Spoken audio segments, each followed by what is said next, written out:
Guni-Guni TV.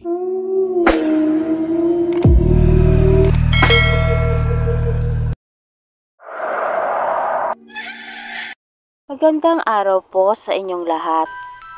Sana maibigan niyo ang kwentong ibabahagi ko sa inyo. Sa isang maliit na baryo sa tabing dagat, nakatira si Arnel, isang mangingisda na kilala hindi lang sa dami ng kanyang huli, kundi pati na rin sa kanyang kasakiman at kayabangan. Tuwing umaga, nakikita siyang bumabalik sa pangpang. Laging may sako-sakong isda na mas marami kaysa sa kailangan. Ngunit kapag lumapit sa kanya upang humingi kahit isa lang na isda, mga matatanda, bata o kapwa niyang mahihirap na mangingisda, ang lagi niyang sagot, "Wala akong sobra para sa inyo. Mangisda kayo kung gusto nyo," ang sabi niya. At imbis na magpakita ng awa, lalo pa siyang nanunukso. "Kung wala kayong makain, kasalanan nyo yan," tatawa-tawa niyang sasabihin, habang sinusungkit ng lambat ang kanyang mga huli. Maraming sumubok makiusap, ngunit wala ni isang beses na nagbigay si Arnel. "Hindi ko kasalanang mahirap kayo," ang madalas niyang sabihin. "Hindi ako nagpapakain ng tamad." Isang matandang babae ang lumapit sa kanya. Isang gabi, habang binibilang niya ang kanyang huli, "Anak, kahit dalawa lang, gutom na ako," ang pakiusap ng matanda.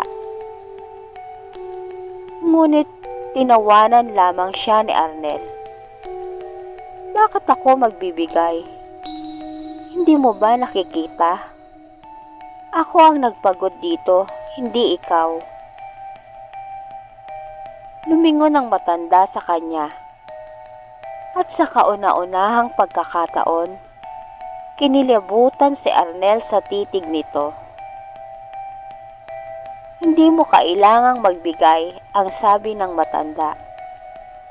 "Pero tandaan mo ito, darating ang araw na wala ka nang makakain.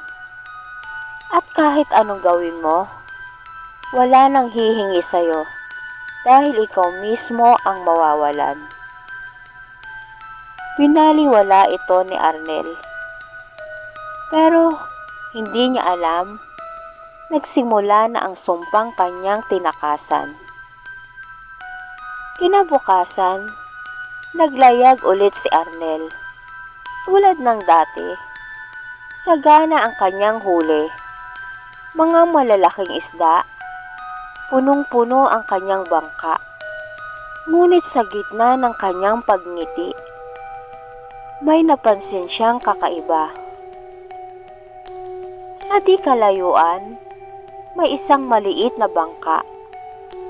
At sa bangkang yon, may isang lalaking nakaupo, hindi gumagalaw. Wala itong lambat, wala itong sagwan. Para bang hinihintay lang siya. Napakunot ang noo ni Arnel. Sino yun? Ngunit nang muling bumaling ang tingin niya sa lalaki, wala na ito. Napailing si Arnel. Guni-guni lang ba, ang sabi niya sa sarili. Nagpatuloy siya sa pangingisda. Ngunit habang nasa dagat, napansin niyang pabigat ng pabigat ang kanyang bangka. Pagtingin niya sa ilalim, nakita niyang ang kanyang mga isda na kanina lang ay sariwa at buhay ay biglang nabubulok. Ang kanilang mga mata ay nagdidilim. Ang kanilang mga hasang ay unti-unting nabubuksan. Ngunit sa halip na normal na isda, para Parang may mga matatalim na ngipin sa loob. Napaatras siya. Biglang dumilim ang langit. Ang tubig sa paligid niya ay hindi na asul. Naging itim ito na parang tinta. At bago pa siya makasagwan palayo, narinig niya ang isang pamilyar na tunog. Arnel!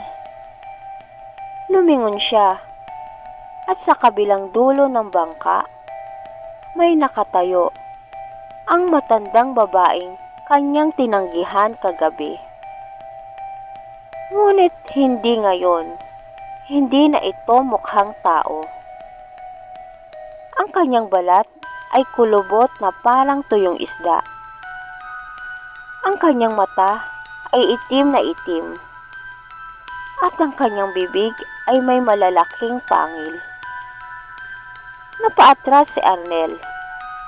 Hindi mo kailangang magbigay ang bulong ng matanda habang papalapit sa kanya. Pero ngayon, wala ka nang makukuha. Napasigaw si Arnel at pilit nagsagwan papalayo. Ngunit hindi na siya makagalaw. Ang kanyang mga kamay ay parang mabigat na bato. Ang kanyang bangka ay unti-unting lumulubog. Sinubukan niyang sumigaw para humingi ng saklolo.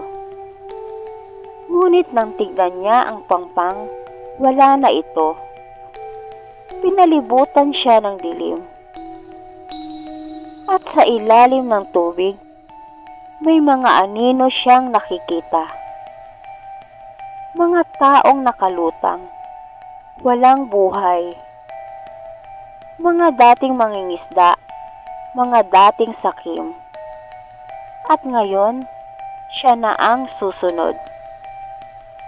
Naramdaman niyang may humawak sa kanyang paa, malamig, madulas. At sa huling pagkakataon, narinig niya ang boses ng matanda. Ngayon, ikaw naman ang walang makakain. Kinabukasan, natagpuan ng mga mangingisda ang bangka ni Arnel.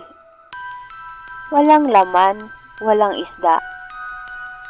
At ilang metro mula sa pangpang, nakahandusay ang kanyang bangkay. Ang kanyang bibig ay nakabuka, puno ng buhangin. Ang kanyang mga mata ay dilat na dilat. Parang takot na takot sa kanyang huling nakita. At sa kanyang mga kamay, walang kahit anong isda. Wala na ang kanyang kayamanan. Wala na rin ang kanyang buhay. At mula noon, sa tuwing may makitang bangka na puno ng huli, sinasabi ng matatanda, siguraduhin mong magbigay bago mo makuha ang kapalit. At dito na po nagtatapos ang aking kwento. Salamat po.